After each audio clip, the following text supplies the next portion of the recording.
সুপ্রিয় দর্শক, স্বাগত জানাচ্ছি।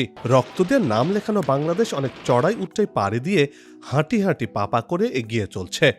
৭৮৬ কোটি টাকার বাজেট ঘোষণার মধ্য দিয়ে যাত্রা শুরু করেছিল বীর বাঙালির বাংলাদেশ।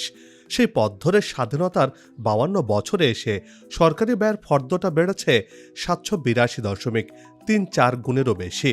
২০২৩-২৪ অর্থ বছরে বাজেটের আকার দাঁড়িয়েছে ৭,৬১,৭৮৫ কোটি টাকা। বর্তমানের বাংলাদেশ অর্থনৈতিক সব সূচকে এগিয়ে গেছে, হয়েছে উন্নয়নের রোল মডেল। এবার বাংলাদেশ বিশ্বের দ্বিতীয় দ্রুত বর্ধনশীল অর্থনীতির দেশের কাতারে নাম লেখালো। বলা হচ্ছে ২০৩০ সালের মধ্যে বিশ্বের ২৪তম বৃহৎ অর্থনীতির দেশ হবে বাংলাদেশ।